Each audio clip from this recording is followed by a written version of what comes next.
He was Ireland's most famous mastermind. He was a very intelligent man, and he's the most dedicated criminal I ever met. He became a living legend. Every major crime he pulled, he planned it to the last detail. He didn't get the nickname, the General, from nothing. He organized one of the biggest art heists in the world. They were all going to be set up for life. They were all going to be millionaires.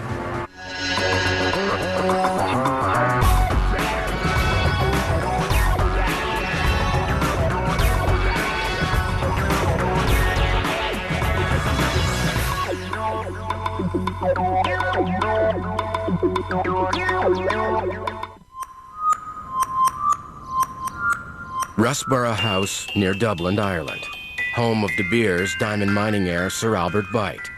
In 1986, Russborough boasted one of the best private art collections in the world, worth more than $60 million.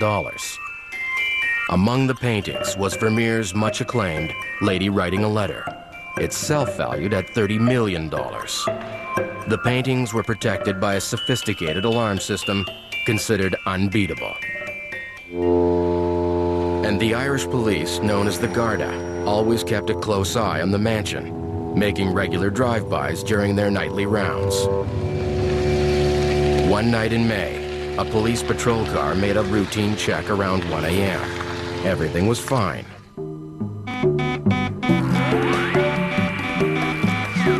Then, about an hour later, Russborough's alarms started blaring. With the Garda en route, the mansion's caretaker, Colonel O'Shea, switched off the alarm and raced to the gallery. But there was no one there. Nothing out of place. The patrol car went to Russborough House and met Colonel O'Shea. Colonel O'Shea had said he'd checked the house, it took a false alarm, and there was no need to worry. They talked to him for a short while and then left. Everyone was satisfied that all was well. O'Shea turned the alarm back on and returned to bed. What happened next would become one of Ireland's great criminal mysteries.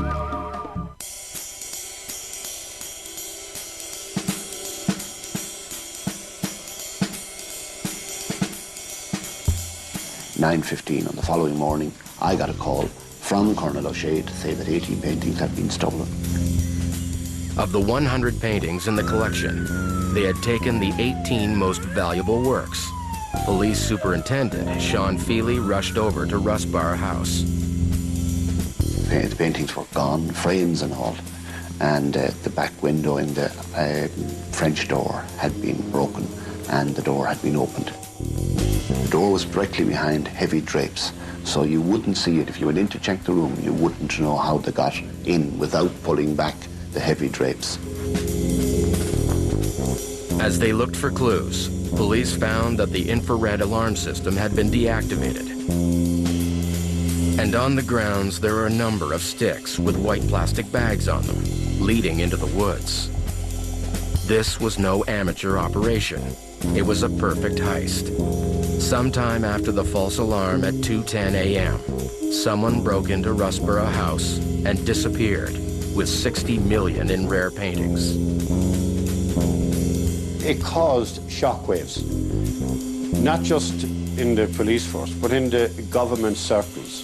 It was the second largest art robbery in the world. Well, it was just quite the most spectacular crime of the century. 18 irreplaceable masterpieces were long gone, and the police didn't have a single lead. They suspected that a sophisticated gang of international art thieves had plundered the gallery. They had no idea that the real mastermind was right under their noses.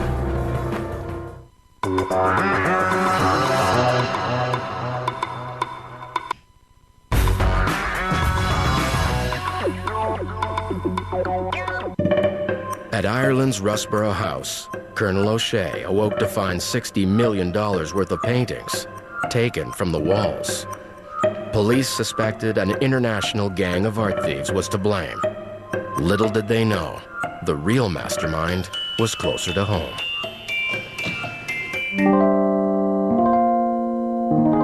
The man behind the crime was Martin Cahill, a notorious Irish criminal gangster known as the General. He was intelligent, very ruthless, a master planner. The man who'd stolen millions had started life dirt poor in the slums of Dublin. A vast, grey, sprawling, run-down, rat-infested, poverty-stricken black spot of a housing estate. It was grim. He had a difficult upbringing. Martin and his brothers saw crime as the only way to even the score between the haves and the have-nots. He thought of himself as a kind of Robin Hood. He was very kind and very generous to his friends and family. Over the next 2 decades, Cahill honed his skills, growing from a petty thief into a criminal mastermind. Martin was a dedicated criminal. He was so precise, so obsessive about the planning of a job and the execution of a job that he got the nickname the General. He was cautious to the extreme, only working with close friends and relatives. And whenever he was in public, he hid his face so that strangers wouldn't know what he looked like. Cahill's gang pulled off a series of successful jewelry and bank robberies in Dublin. But he was still hungry for the big one, a crime that would net him millions. That was when he zeroed in on Rusborough House. Cahill knew nothing about art, but he knew how to move stolen goods. Because he believed that the world was full of dodgy multi-billionaires who could pay $30, $40 million for a Vermeer or a Goya. In the spring of 1986, Cahill was a frequent visitor to the Rusborough House Gallery.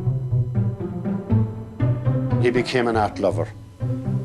He went down and he strolled around and he got brochures and he studied the Metsus and the Goya and the Vermeers. But it wasn't just the paintings that Cahill was studying. And he'd look at the locations, and in the process of checking out the house, he would also obviously look at the electronic devices. Cahill worked out a way of beating the alarm. He checked out the windows and doors, deciding which were the most vulnerable. And he memorized the layout of the house so he could find his way around during the strike. He planned meticulously for 9 Sundays on the trot.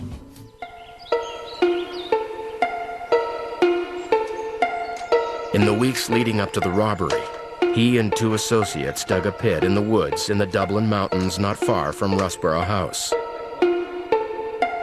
They planned to stash the paintings there until the heat died down. After months of preparation, the general was finally ready to put his battle plan into action. Every step was choreographed with military precision.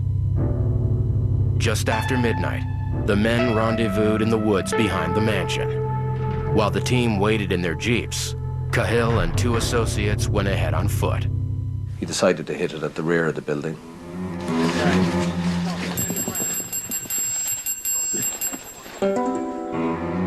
He just walked across the fields in the dark, placed sticks in the ground at intervals. Each stick had a white plastic bag attached to it. The white bags, visible in the dark, marked the route to the house. They then went up to the window, taped the glass, obviously to stop it from making noise.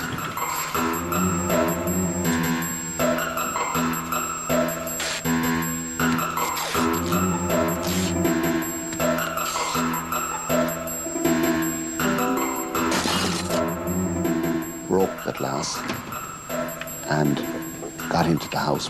And immediately they went in. Microwave system, alarm system, went off.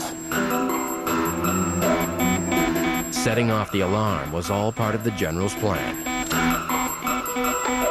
One of his men deactivated the main sensors in the room, but they wanted to take the paintings. It all took seconds. And then they retreated. They closed the window, went out, and went back and hid in the bushes. The caretaker, Colonel O'Shea, was the first to respond. The alarm had also gone through to the local police station. Police arrived, the team were in place, Cahill's gang were watching all of this happening. The people in the house checked it out, saw there hadn't been a break-in.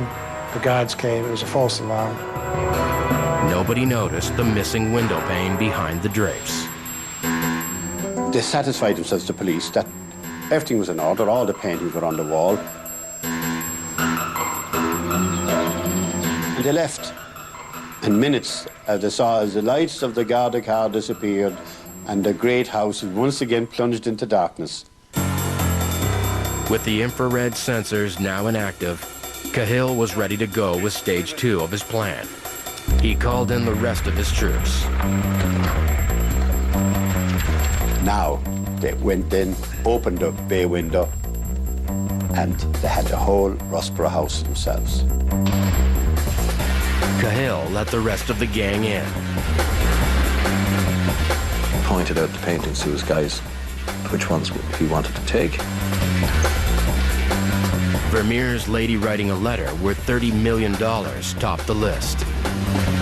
In total, the haul was worth twice that. Within minutes, the gang made their getaway. Took the paintings out, loaded them onto one of the jeeps, and drove off about maybe 4 or 5 miles away. They got away hours before the alarm was raised. And in fact, they had so many paintings, they left the less valuable ones basically to be picked up in one of the abandoned vehicles. It was all very well done, very well sorted out, and that was Martin's style. As the gang dispersed, Cahill took the paintings to the hiding place in the Dublin mountains. And really, that's where they were all deposited within maybe an hour after Rossborough. In other words, the job was done, the paintings were hidden, the men had gone before the alarm was raised. The general had just pulled off one of the greatest art heists in history. But with the whole world looking for the famous works, had he painted himself into a corner?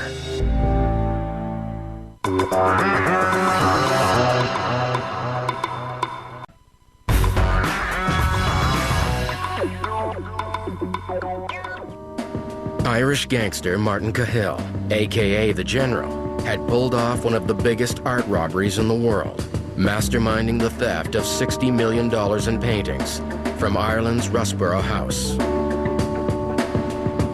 Basically, all the king's horses and all the king's men were pulled in on this one to investigate it. You had Scotland Yard, you had the FBI, you had police forces right throughout Europe and the world keeping an eye out for this, because the entire art world were aware of this. These were priceless gems.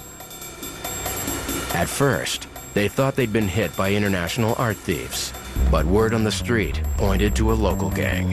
It didn't take long for the police to catch up with them, because intelligence on the streets were, like when you use a large gang like that, no matter how silent they are, how secretive they are, somebody knows something. Cahill's gang were up to something.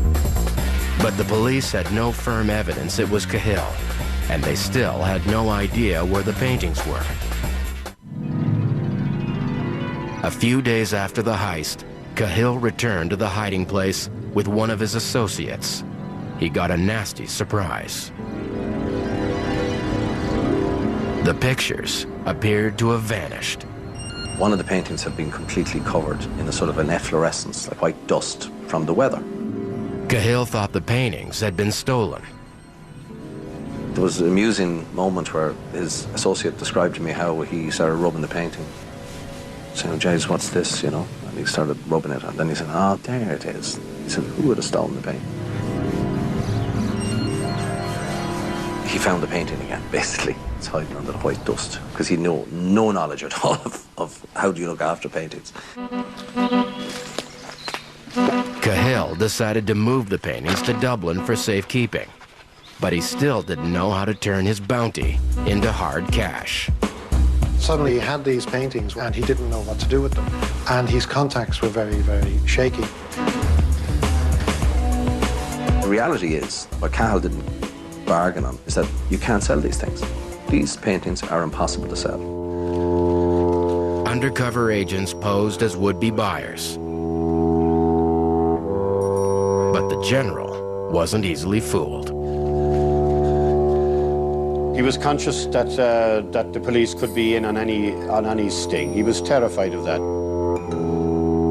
We had FBI officers in here posing as mafia art dealers, best of the world's undercover cops here. And Cahill each time just felt it wasn't right, and he pulled back.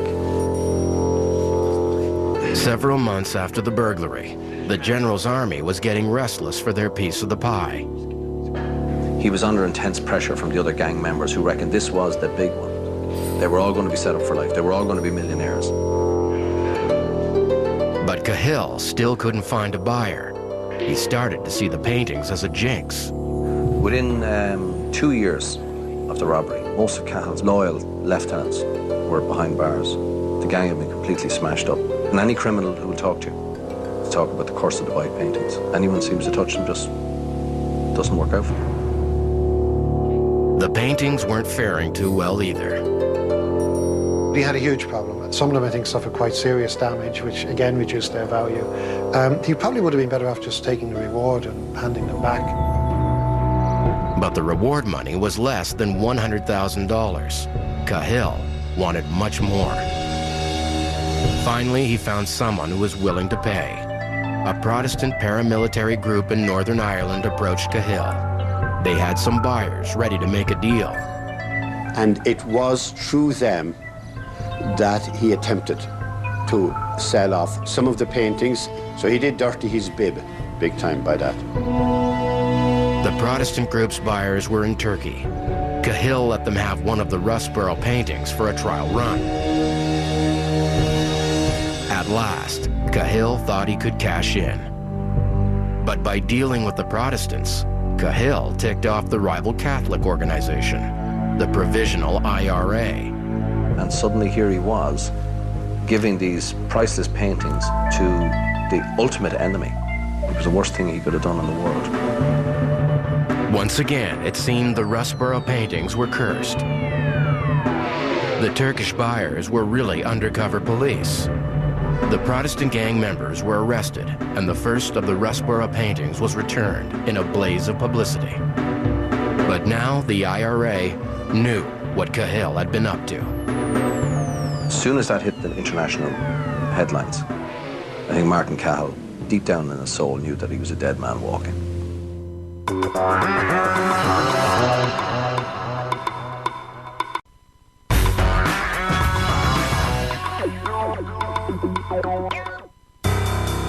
Martin Cahill had masterminded a brilliant art heist, stealing $60 million in paintings from a private gallery.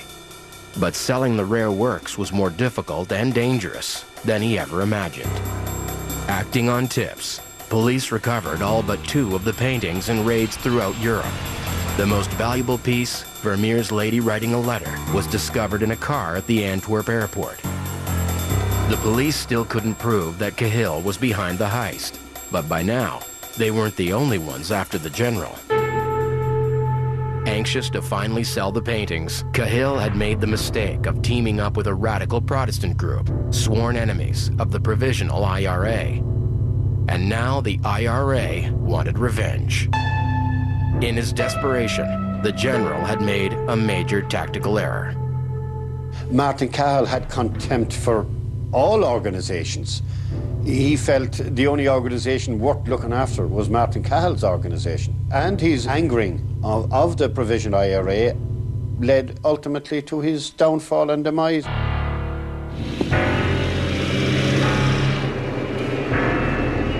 On August the 18th, 1994, a guy was standing at a corner of a street where Cahill drove every day in this trip between his sister-in-law's house and his wife's house.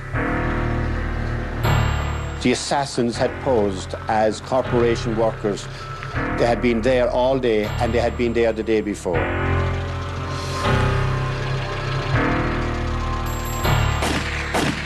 This guy walked forward and shot him. 5 times, 6 times, point-blank range with a .357 Magnum, killing him instantly.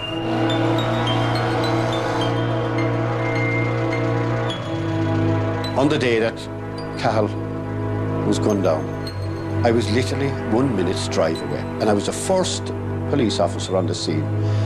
The car was still running, and I rushed over, and I saw my old nemesis. And I put my hand inside his shirt to see if he had any pulse. He was dead. Martin Cahill's death was front-page news. Every newspaper in the country was sold out. There was not an issue of the paper left anywhere. He was the ultimate bogeyman. They'd heard about his exploits. They were terrified by his exploits. Suddenly he was dead. Martin was a squirreler. He was a hoarder. He would bury stuff, and only he knew where it was. So when Martin Cahill died, I'm afraid most of his fortune probably died with him. It's buried all over the place. Ireland's greatest criminal mastermind was gone, but his legend lives on. He would not be lost in the pantheon of supervillains from John Dillinger to Al Capone. He holds a special grim fascination for certainly the people of this country, and more especially the police.